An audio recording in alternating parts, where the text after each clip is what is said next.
This is the first part of the lecture about GASB's reexamination of its financial reporting model for the Rutgers Business School course, Advanced Topics in Governmental Accounting. I'm going to begin with a very brief background on the financial reporting model as it exists today, based primarily on GASB Statement 34. If you feel like you need a more detailed review, go back and look at the financial reporting chapter in Reck, Lowenson, and Neely, which is the textbook that is used in the Introductory Governmental Accounting and Auditing course. Then I'm going to talk about the research that GASB conducted to re-examine the financial reporting model. The first due process document in the project that GASB issued, which was an invitation to comment, and then the changes that the board made and the proposals that eventually issued as a preliminary views as the second round of due process and public comment, and then wrap up by talking about the tentative changes that the board has made to those proposals during its redeliberations, while taking into consideration the feedback it received in response to the preliminary views.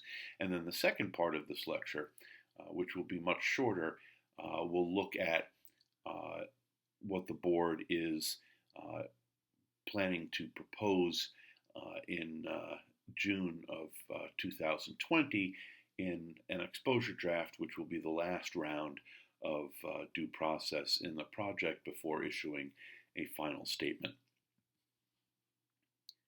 So the existing financial reporting model is based primarily on Statement 34, although there are a few other statements that are closely related to 34 that help to form the financial reporting model, which is essentially the blueprint for the audited financial report of state and local governments.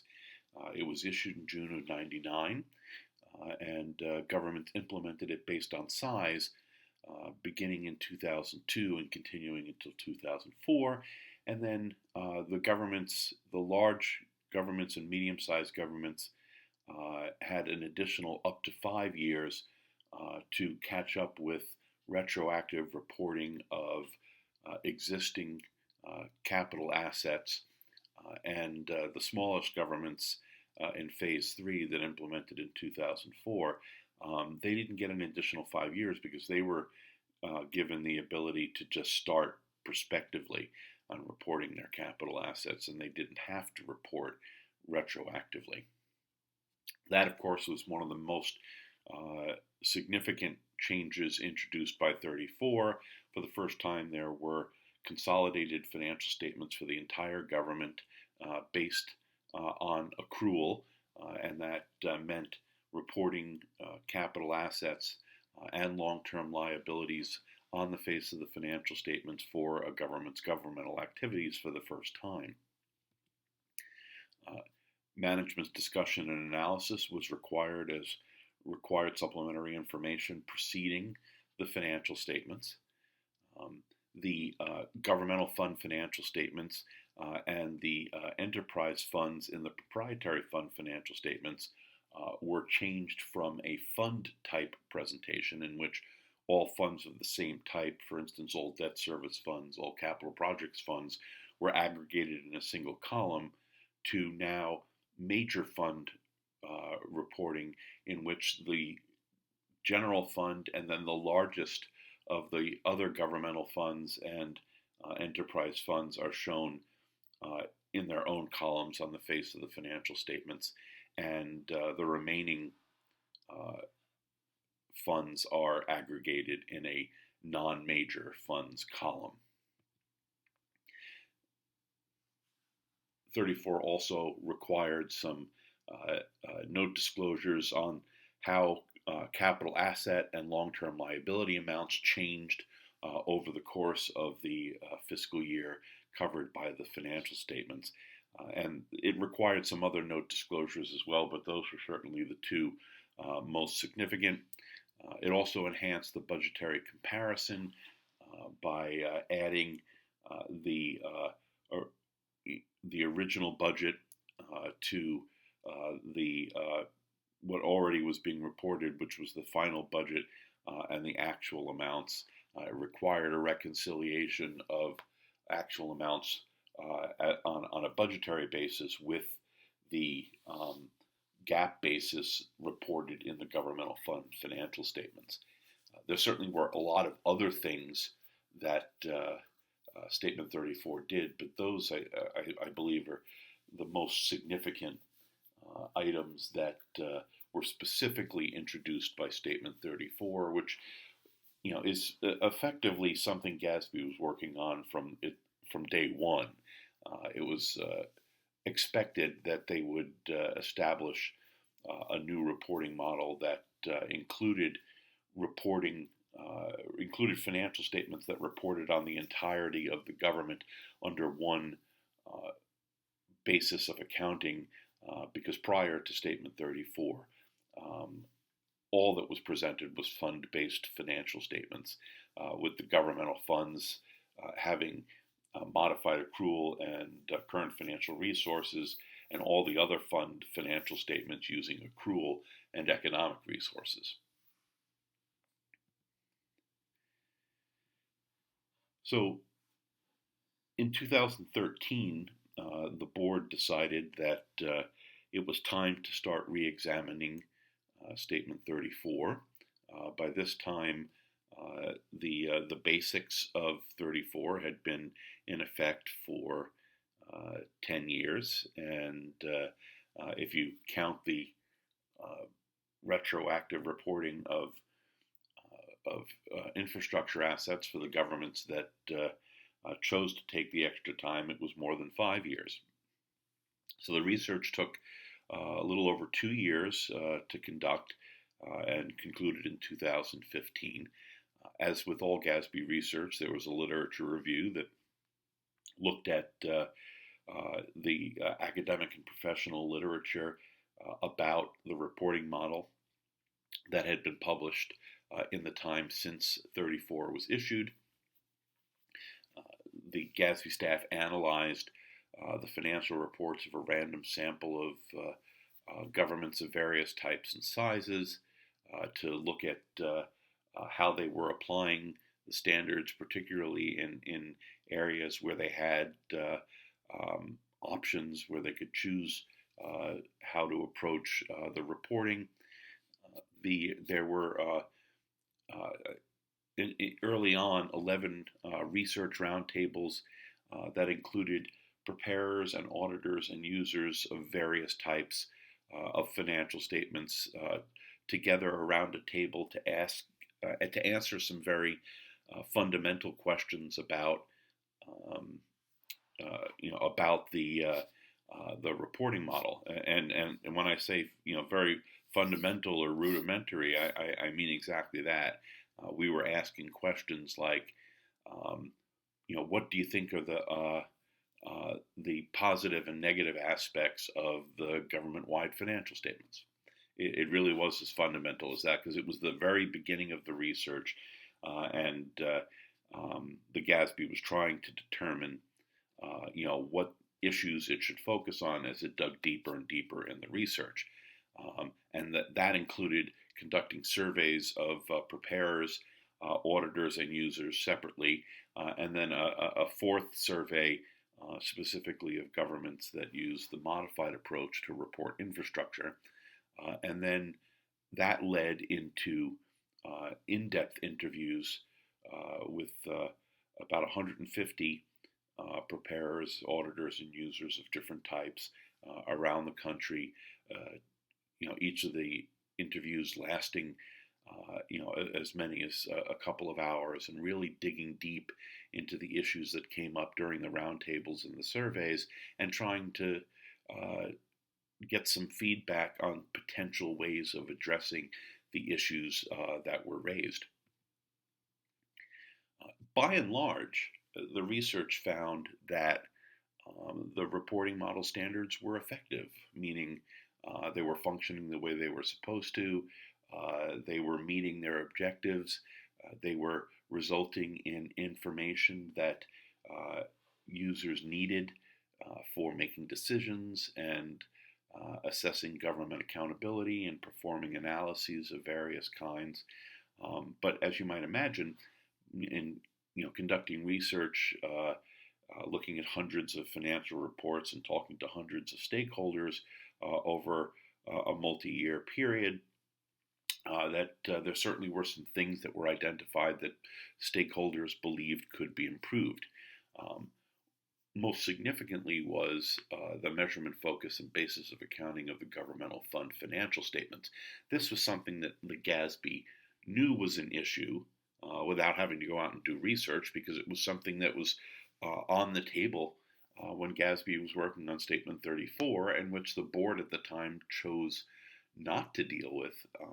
I think uh, in large part because they were already biting off a pretty big chunk with the things that they actually did in 34, and trying to tackle a new basis of accounting for the governmental fund financial statements at the same time, would have been overwhelming. But also, as a practical matter, there was at least one member, and possibly more, of the board at the time that was just adamantly opposed to changing the basis of accounting, and saw that as their quid pro quo for um, you know supporting the requirement that governments prepare government-wide financial statements on an accrual basis. And so the board punted at the time, and it wasn't until this project, all these years later, that the board, finally got around to dealing with the issues regarding the inconsistencies and shortcomings of the basis of accounting and measurement focus in the governmental funds. It was also clear that a lot of people really didn't understand what the difference between operating and non-operating was, particularly with respect to the proprietary fund financial statements, which is not much of a surprise, because the GASB, in its existing standards, doesn't provide very much guidance in terms of what should be treated as operating revenues and expenses, and what should be treated as non-operating. There was an indication from many users that they needed more information about debt service funds. The issue here is that under the pre-Statement 34 reporting, they got all of the debt service funds on the face of the financial statements in a single column for the debt service fund type, and that was pretty roundly criticized as not being particularly useful, because the users of financial statements tended to be interested in particular debt issuances or particular types of debt, and having all of the debt service funds combined didn't help them to understand the resource flows related to specific types of debt or specific debt issuances, or the availability of fund balance for repaying those types of debt or specific debt issuances. But what happened when Statement 34 moved the governmental funds to major fund reporting is that very few debt service funds ended up being reported as major funds, because they don't tend to be very large in terms of, relative to the other governmental funds, in terms of the inflows and outflows during the year, or the resources that are in the funds as of the end of the year. There were quite a few issues with MD&A, which was found to be extraordinarily valuable when it was done well. The problem is that not every government did a very good job with it, and when they don't do a good job, when they don't put sufficient work into it, then it really isn't very useful at all. The content of the MD&A in general was identified as being problematic with respect to the fact that it includes a lot of boilerplate language that doesn't change from year to year, and also that the final section on currently known facts and conditions, because there wasn't a tremendous amount of guidance on what should be in that section, there's a lot of variation in practice, and sometimes the things that governments present in that section are not particularly useful to the users of the financial statements. There was a lot of variation in practice in terms of reporting extraordinary items and special items. As expected, they don't show up very often. That's the point of reporting these items separately from other revenues and expenses or expenditures. But there was clearly some evidence that that some governments didn't really understand what belonged in those categories either, and there was some reporting of things that, at least on the face of it, did not appear like they belonged in, either the extraordinary items category or the special items category. Looking a little deeper at the measurement, focus, and basis of accounting in the governmental funds, the primary problem here is that this is not a basis of accounting that somebody would have come up with if they sat down with a clean slate and said, we want financial statements that are going to give the user of the financial statements a sense of the short-term finances of the governmental activities of the government. Instead, it was an accumulation of accounting conventions and best practices that were developed over a very long period, and so there's a lot of inconsistencies in that accumulation of conventions and practices, and it can be argued that it doesn't do as good a job as it should of giving the user a solid view of what a government's finances are in the short run. For example, it includes the effects of certain transactions that that don't relate to a short-term perspective. For instance, the long-term receivables that sometimes show up in these funds. Sometimes the notes that have maturities of greater than a year that appear in these financial statements don't speak to the short-term perspective. There are other examples as well that not everybody agrees on. There are some who view inventory as not belonging there. It's certainly not strictly a financial resource, and yet it is reported in the financial statements, in the governmental fund financial statements at present. And for anything more than just the basic everyday transactions, for anything complex like derivative instruments or service concession arrangements, there's no guidance in the existing standards for how to report them in the governmental funds, in part because the board, when it was developing those standards, said, well, we're just not going to say anything about the governmental funds right now because those need to be fixed. That accounting basis needs to be repaired before we can lay out how you're supposed to account for these transactions in those funds. And so they're just not dealt with to a large extent in those funds. So the first document that the GASB issued in early December of 2016, so it did the research from 2013 to 15, the board added a project to its current technical agenda based upon the results of the research to address those issues that I just talked about. And about a year and a half later, in December of 2016, it issued an invitation to comment called Financial Reporting Model Improvements, Governmental Funds. An invitation to comment is actually a staff document.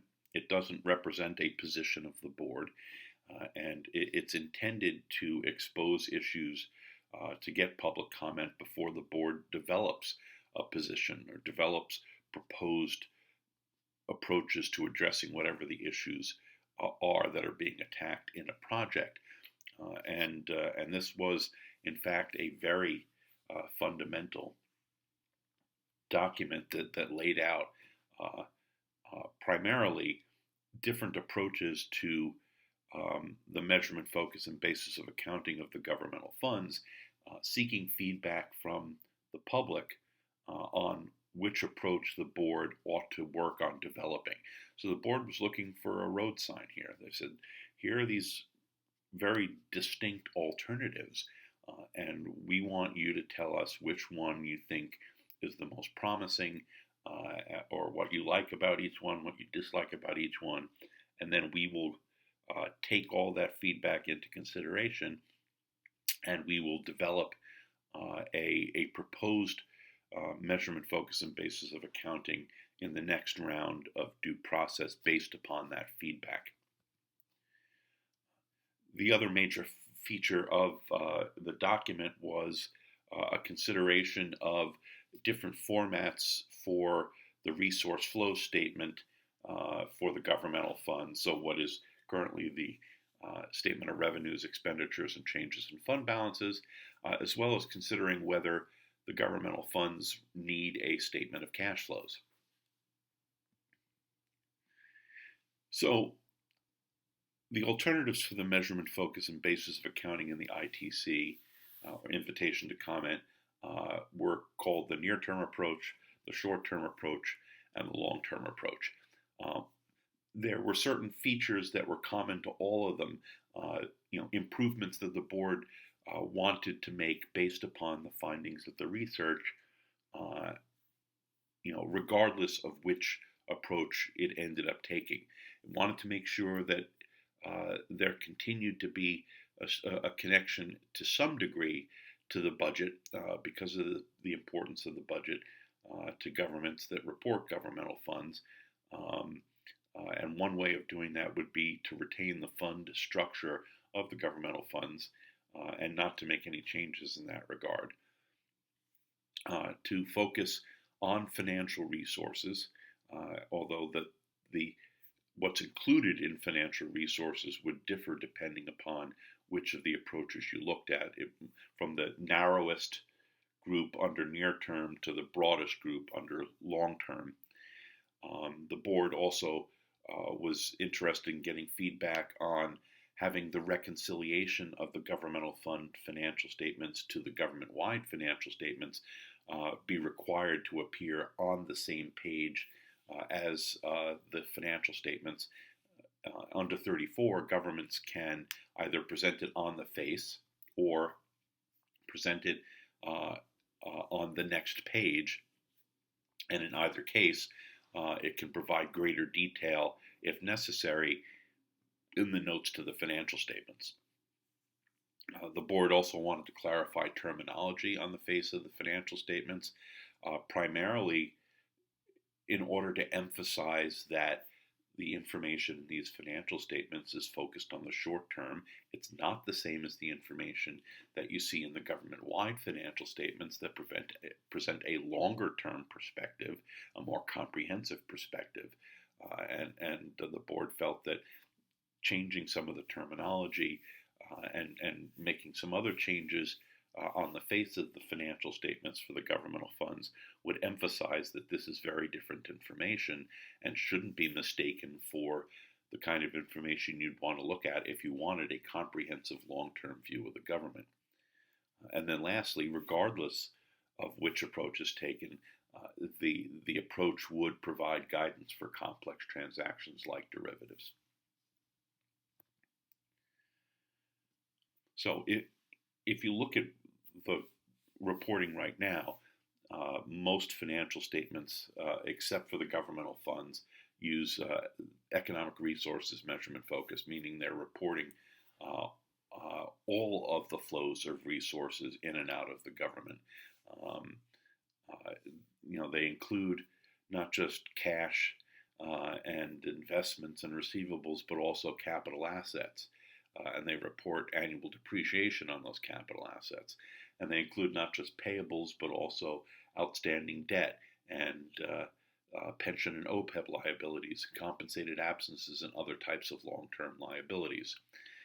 Whereas the current financial resources measurement focus of the governmental funds primarily is looking at current resources that are financial in nature. And as I mentioned, there are those inconsistencies in there so that you get some things that are either aren't current or aren't financial.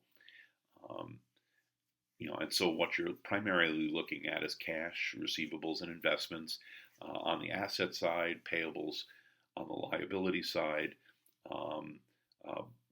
but you're also going to see inventory, some long-term receivables, some interfund balances that are not expected to be repaid within a year, as well as notes, TANs or tax anticipation notes, RANs or revenue anticipation notes.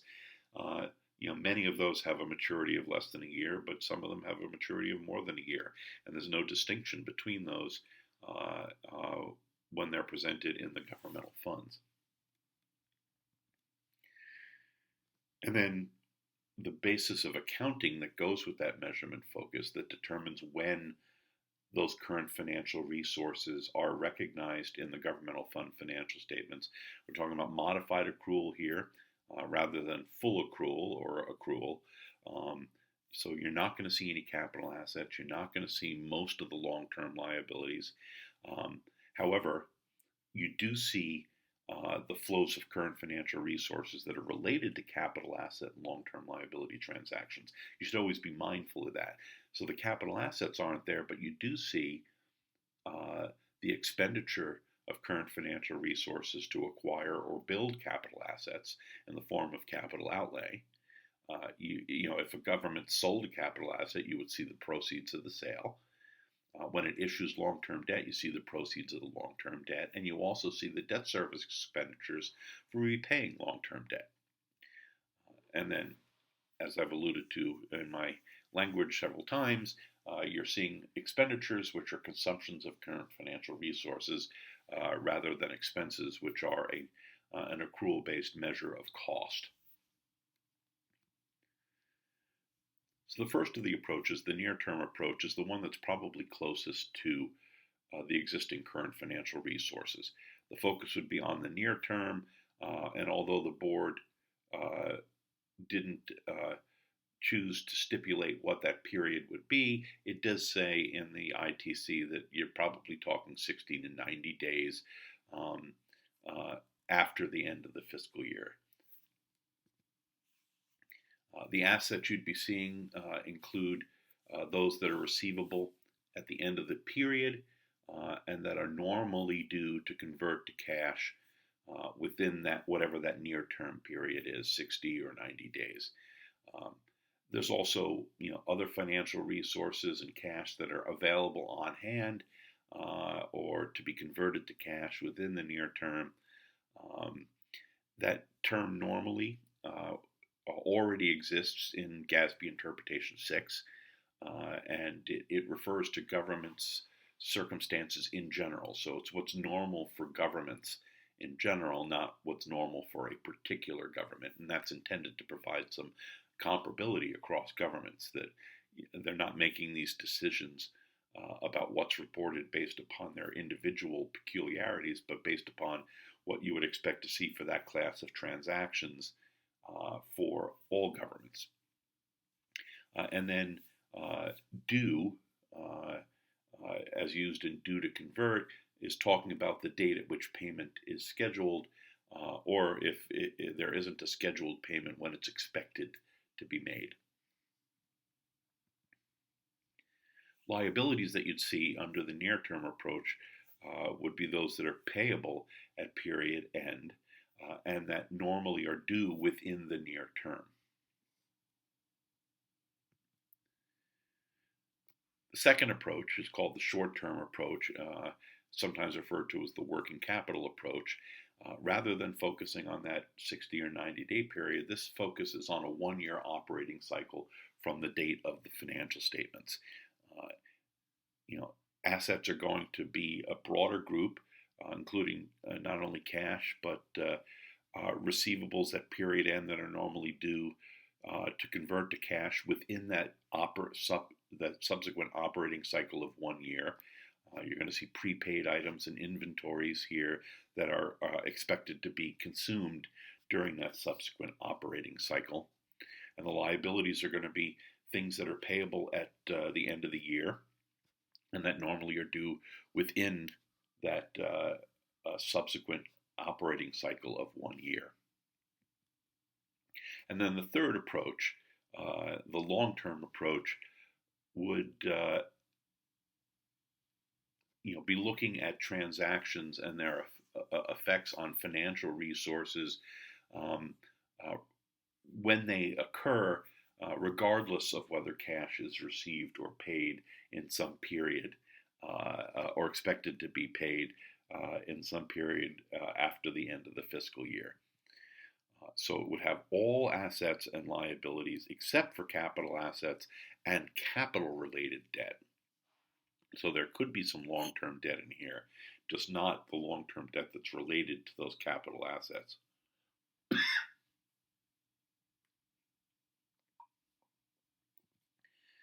And so just to, kind of side-by-side comparison, you can see as you move from left to right, from near term to short term to long term, that the types of assets and the types of liabilities that are included increases significantly from one approach to the other.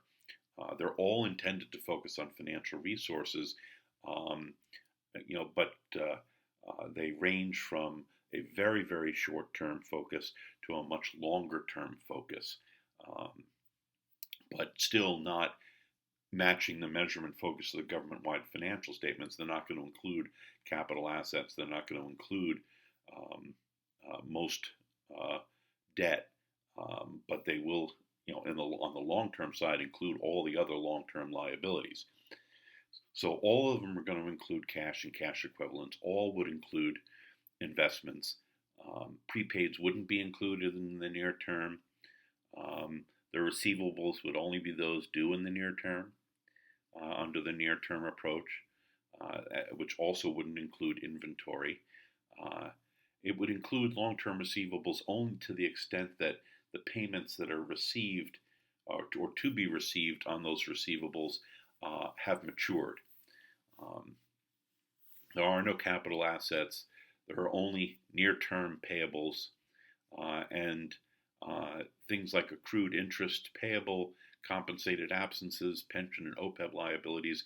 You're only going to see liabilities like those in the near term if they are due in the near term.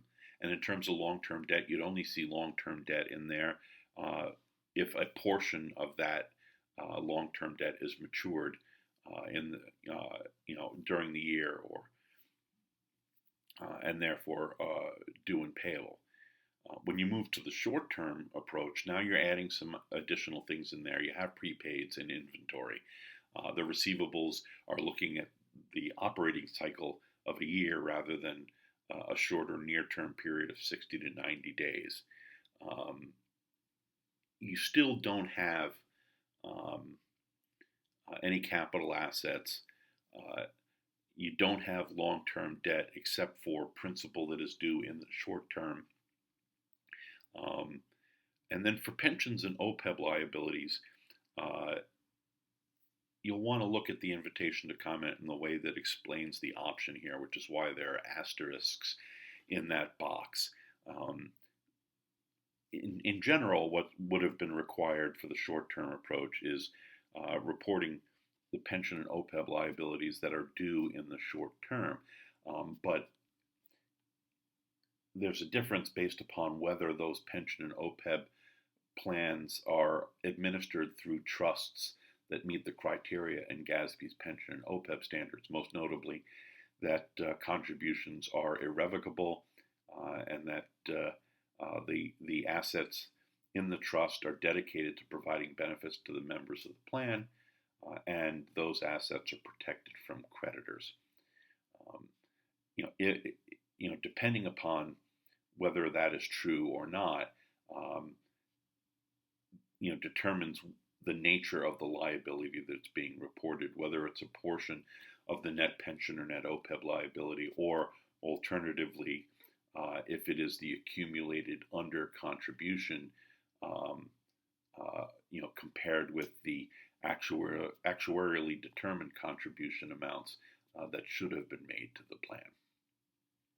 And then under long term, as I just said on the previous slide, you've got everything in there except for capital assets and capital related long term debt. Everything else, the net pension and net OPEB liability, the compensated absences liability, all interest payable, all of that would be reported under the long term approach. In terms of what would be reported in the resource flow statements under the near-term approach, and again, as with the assets and liabilities, as you move from near-term to short-term to long-term, you're encompassing a much broader range of inflows and outflows, and as stated previously, for long-term, you're getting all the inflows and outflows, and not just those where payments are being made or when payments are due within a certain period after the end of the year. So for the near term, for salaries and wages, for goods and services, you're reporting payments that are due payments that took place during the year or that are due within the near term, purchases of inventory, payments that are due in the near term for accrued interest.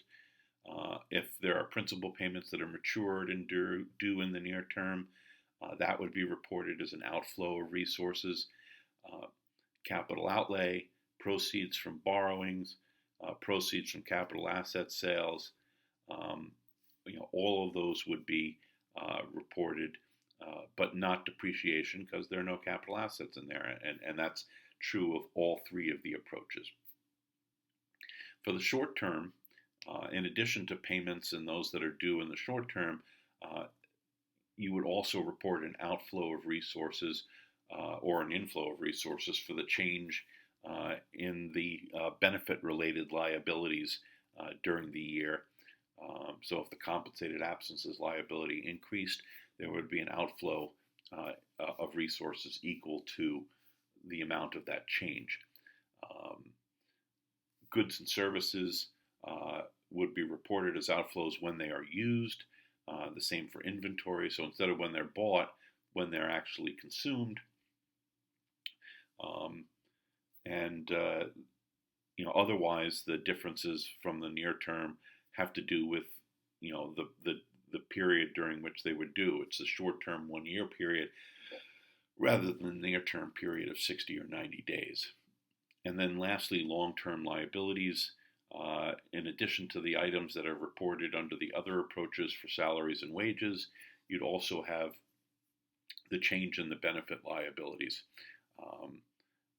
Goods and services inventory would be reported as outflows of resources when they're used. Accrued interest would be, regardless of when it's due, would be an outflow of resources. Principal payments on capital debt, because the other types of long-term debt are not reported under the long-term approach, that would be reported as an outflow of resources.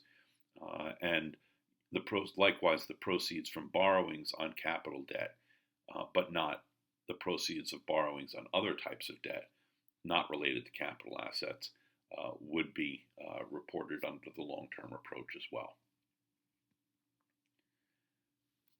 The flow statement was proposed, in alternative formats for public feedback, the existing format that you're used to, and something called the current and long-term activity format, which would separate inflows and outflows that are related to capital assets and to long-term debt from the rest of the inflows and outflows on the face of the financial statements. So the proceeds of borrowing, the repayment of borrowing, capital outlays, proceeds from the sale of capital assets, all of those would appear in this separate long-term activity section, away from the revenues and expenditures, or whatever the inflows and outflows would be called, under the whatever approach the board would settle on. That would be the current section, where all of those would appear. So this is what that would, one of the illustrations from the invitation to comment look like. And you can see down in the bottom here, this is the section where the long-term activities are presented. And it's at first glance it looks a lot like the existing approach, except rather than this section being the other financing sources and other financing uses, which may be up here. You can see transfers that are related to short-term or current-term activities are shown up here, separate from transfers related to long-term activities, and then these things like leases, proceeds from the sale of TANs, capital outlay, debt service, all of these are presented separately as part of the long-term activities section. And the idea here was, to emphasize the fact that some of the resource flows that take place in the governmental funds are related to longer-term transactions and events, and giving the user the ability to distinguish between the strictly near-term inflows and outflows. And so there's a measure, there's a performance measure here that subtracts the outflows for current activities from the inflows for current activities, before then taking into account these other flows that relate to longer-term transactions like capital asset and long-term liability transactions. So if you want to take just a little bit closer look so that it's easier to see, you can see what I was saying, all these things that you would already see up in the revenues section, except for the transfers in that are related to current activities. And most of the things that you would expect to see as current expenditures under the existing approach, presented here as current activities. But the capital outlay and the debt service outflows being presented in that separate section, which I'll show you in a moment. And then if you look at the terminology here, you can see it's not using revenues and expenditures. It's a much longer and more of a mouthful, inflows of near-term financial resources for current activities instead of revenues. I'm not sure that the board expected that would be the final terminology. It wanted to emphasize here that that these are not the same long-term flows that you see in the government-wide statement of activities. And this it's not a disclaimer, but this notice at the top, the board wanted some feedback on whether stakeholders thought that this would be valuable in terms of really driving home the point that this is very different information from what you see in the government-wide financial statements. And as promised, this is a much closer look at the long-term activities section of this proposed alternative format.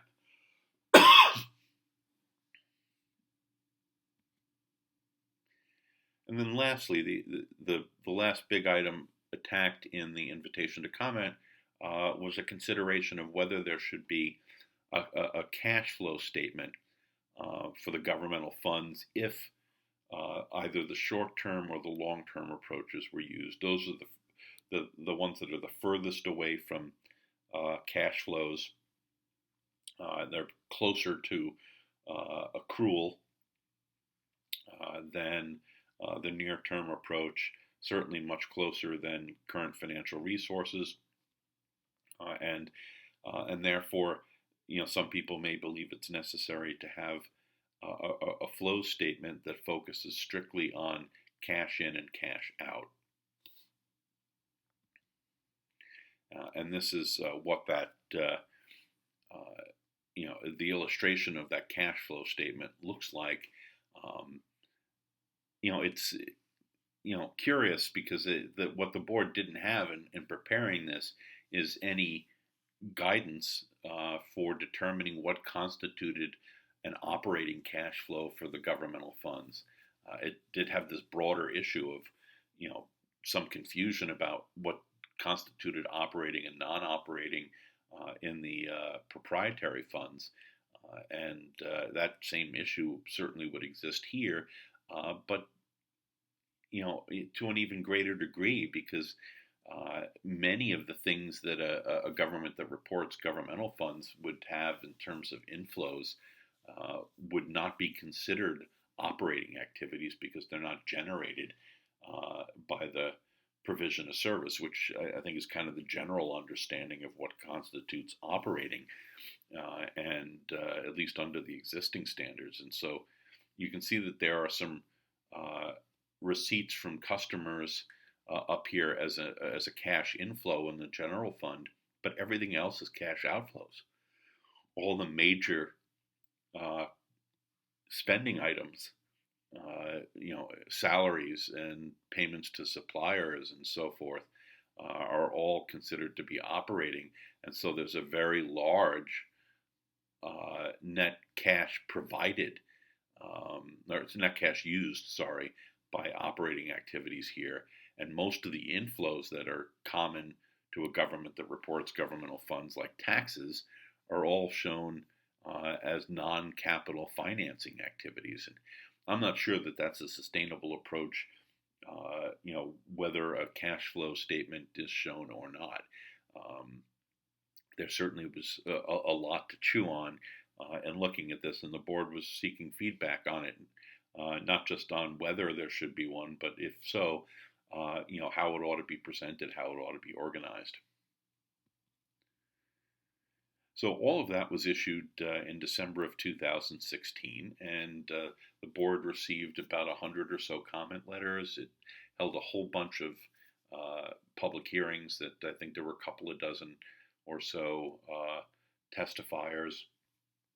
It also held several user forums that brought users of different types together to sit around a table with the board and provide feedback.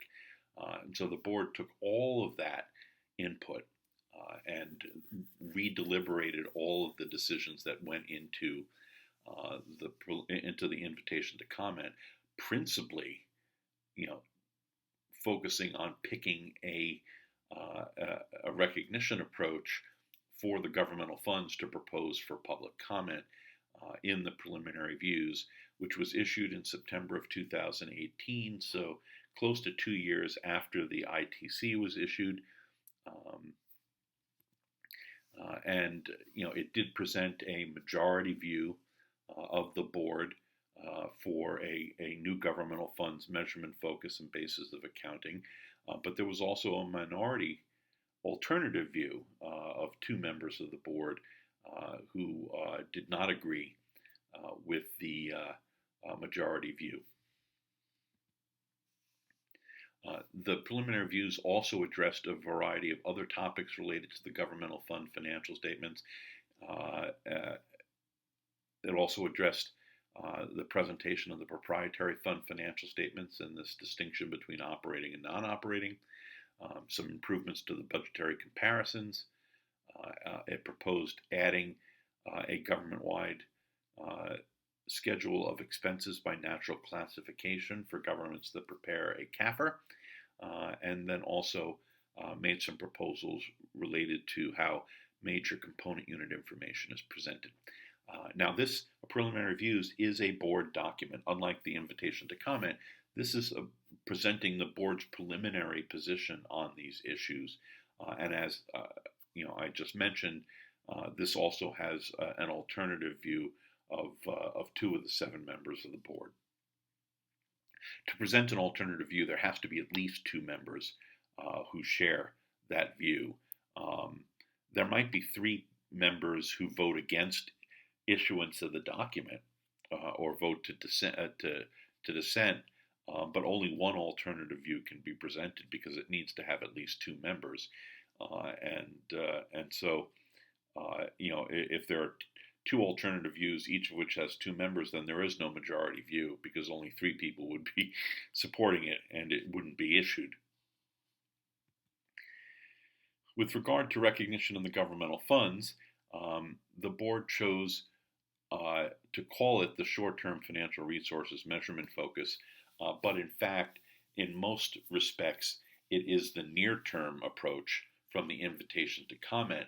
However, rather than looking at that near-term period of 60 to 90 days, it is looking at the one-year operating cycle period. The board proposed that recognition should depend upon whether the elements that are being recognized, such as assets and liabilities and inflows and outflows, derive from short-term transactions or long-term transactions. If it's a short-term transaction, then you're recognizing the effects as the underlying transaction occurs. And if they're coming from a long-term transaction, then you're going to recognize the elements when payments are due. The financial assets that would be reported under this approach include cash, assets that are available to be converted to cash, and assets that are consumable in lieu of cash, including inventory and prepaid. So this is very much like the near-term approach from the ITC, except it would include inventory and prepaids. So when you look at the short-term transactions, those are defined as those that are normally due to convert to or generate cash or to require the use of cash within 1 year from the inception of the transaction. And long-term transactions are those that are beyond 1 year from the inception of the transaction. The board uses, again, the term normally as it was identified in the invitation to comment. And the board also emphasized that entire classes of transactions would be considered either short-term or long-term transactions, rather than individual types within that class. So, for instance, all investments would be considered short-term transactions, and all capital asset related transactions would be considered long-term transactions, with the exception of sales of capital assets. So on the asset side, you're going to see assets that derive from short-term transactions that are receivable at period end, cash, financial assets that can be converted to cash, or that are expected to be consumed within the subsequent reporting period, so using that 1 year operating cycle notion. And the assets arising from long-term transactions you would recognize only when the payments are due. So if a government has long-term receivables, then the only time you're going to actually recognize something related to those long-term receivables is when payment is due on them to the government. On the liability side, the liabilities that arise from short-term transactions are those that are payable at the end of the year. And you're only going to recognize liabilities related to long-term transactions if the payments become due. So you're not going to recognize the outstanding bonds, but if there's a payment due on those bonds that hasn't been made yet, that's going to be recognized as a liability under this recognition approach. In terms of outflows of resources, you're going to have them when spending occurs during the period, and you're also going to have spending related to short-term transactions, such as the use of goods and services rather than the purchase of them, including the use of inventory, the acquisition of capital assets. You're going to report all that as the transaction occurs. And then spending related to long-term transactions would only appear as an outflow of resources when the payments are due. So at the same time you're recognizing a liability, you'd also recognize an outflow. And then on the inflow side, you're going to recognize inflows related to short-term transactions like most taxes and grants. Change in fair value of investments would be considered an inflow related to short-term transactions, and those are going to be recognized when they occur.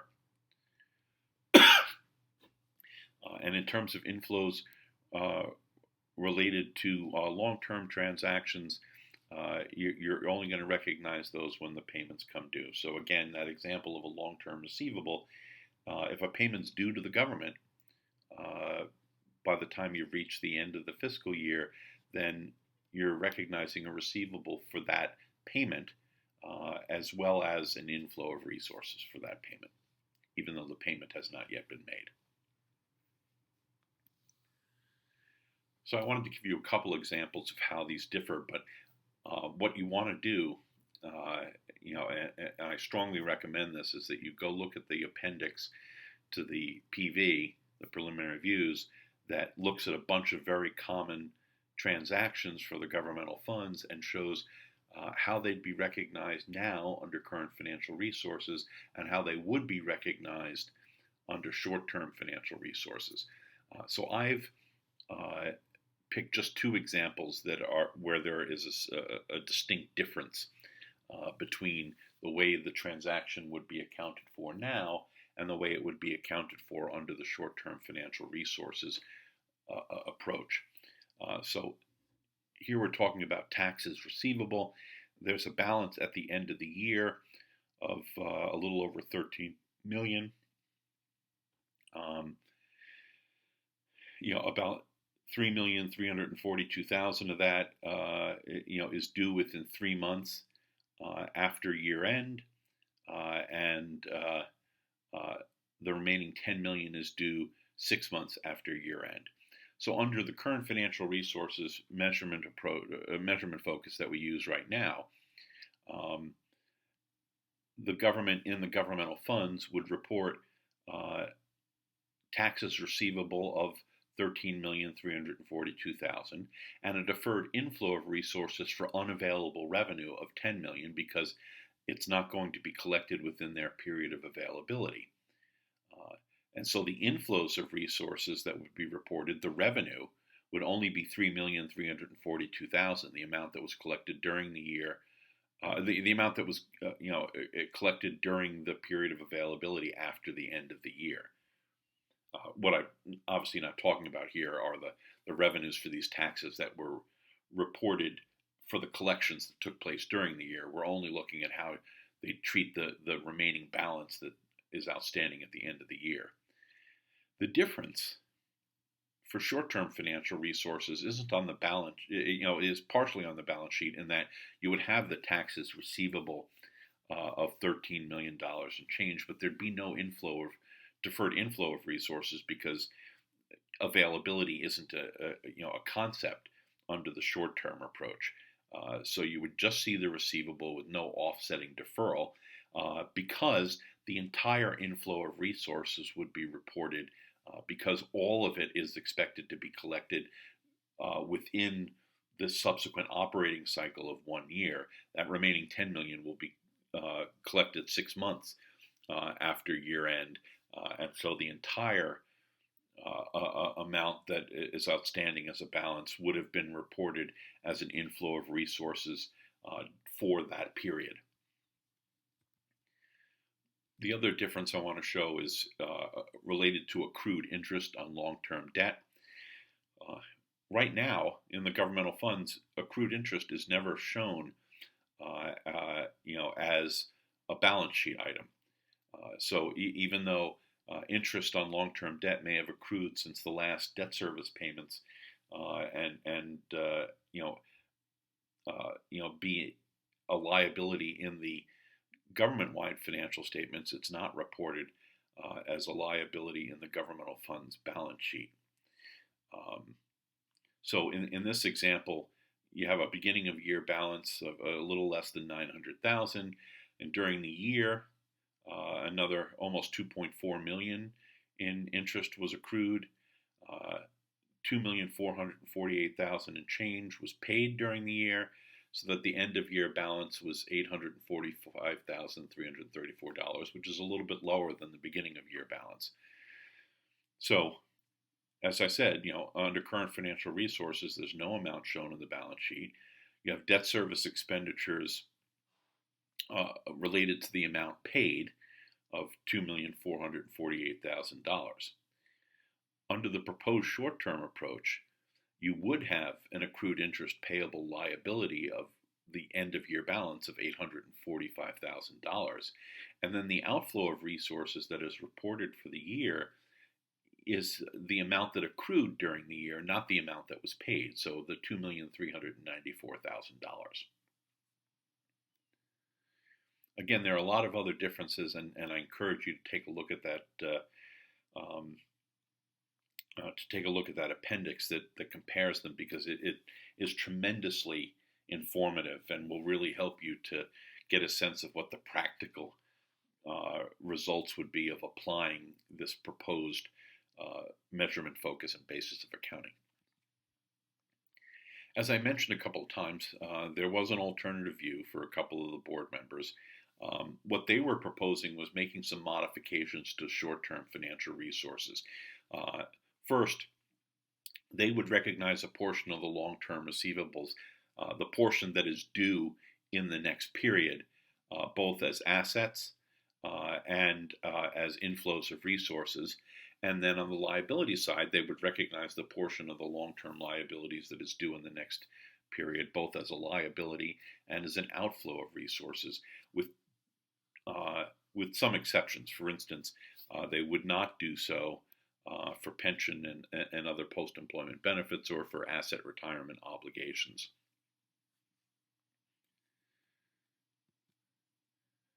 They would get rid of the concept of normally and replace it instead with contractual maturities, meaning essentially what was expected to be paid in cash or other fund financial resources, rather than using this normative term of normally, which they viewed as being difficult for the board to establish and to provide guidance on, and a potential source of a lack of comparability or variation in practice among governments. And they also proposed that there should be, this says government-wide statement of cash flows. It should say governmental fund financial statements, statement of cash flows. In their view, that should be required, even though the majority of the board, in looking at the feedback that it received about a governmental fund statement of cash flows, which was overwhelmingly negative, chose not to propose requiring a statement of cash flows for the governmental funds. With regard to the proprietary fund financial statements, the board proposed that the flows statement should continue to present operating and non-operating revenues and expenses separately, and then it attempted to propose a delineation between operating and non-operating.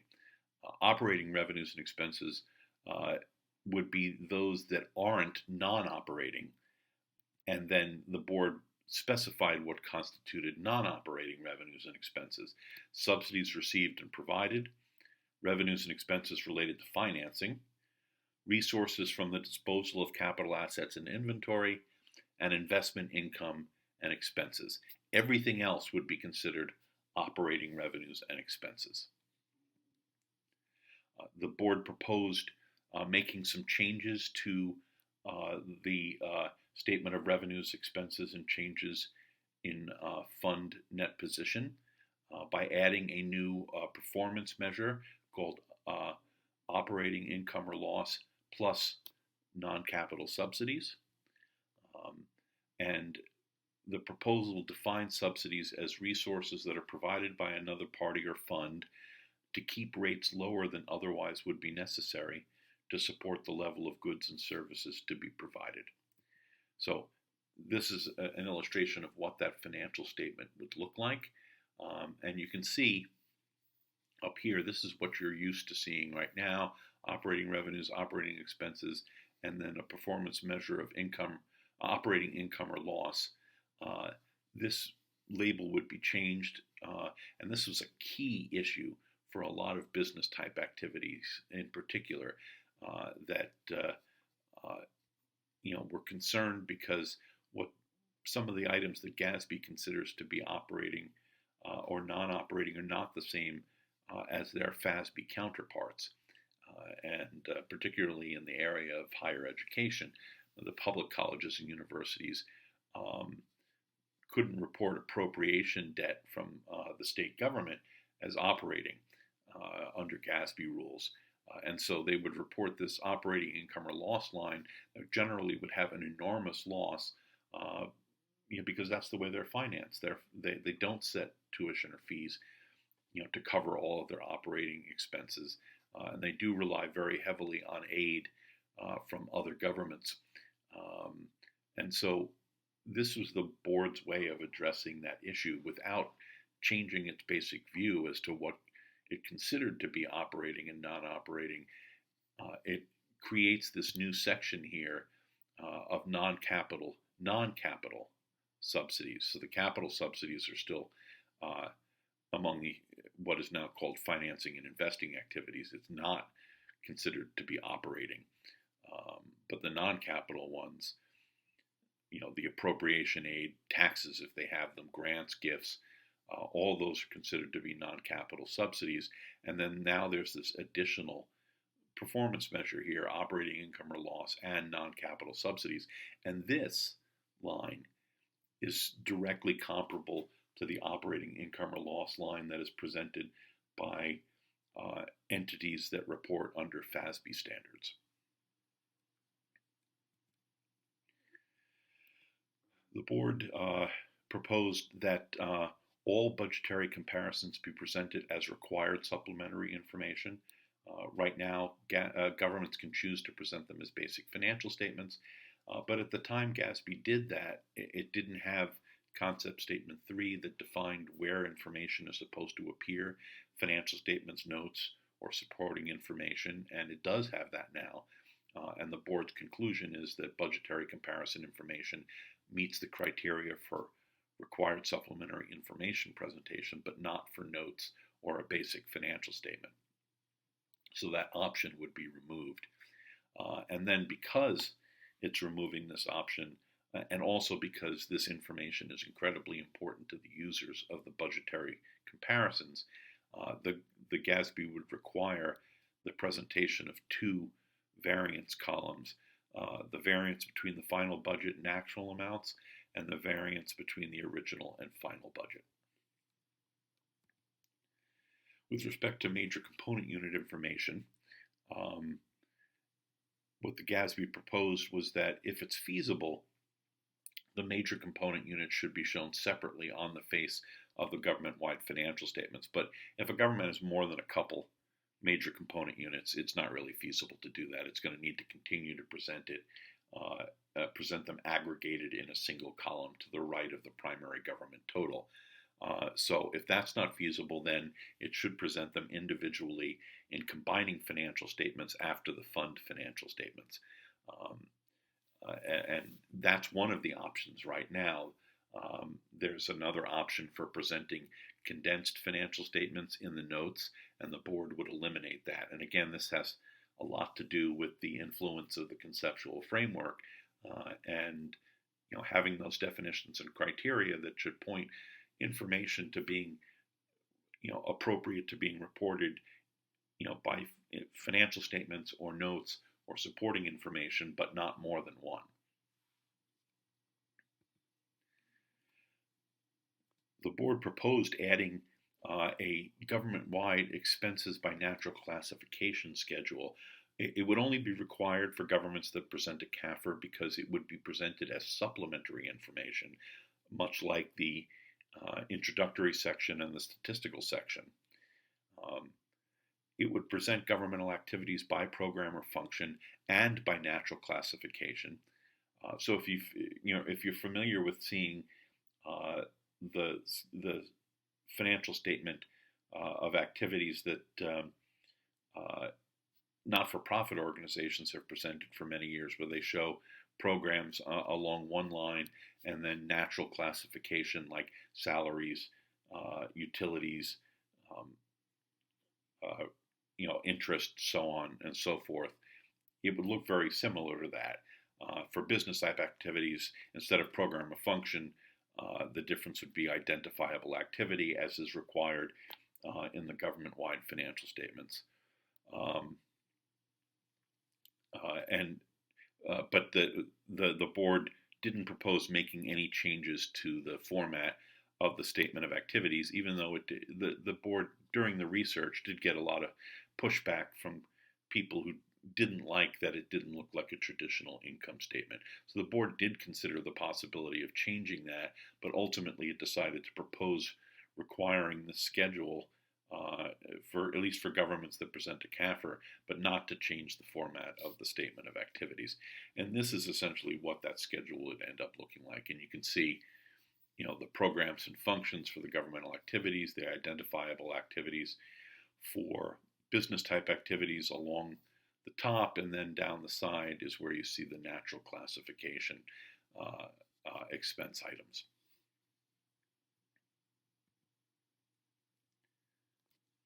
So, what I'm going to cover then in the second part of this lecture that you will see next week will be the board's redeliberations based upon the feedback it received in response to the preliminary views and the tentative changes it's decided it will make to those proposals for the purpose of it going out for one last round of due process in an exposure draft in June of 2020, and the other changes that it is planning to propose, both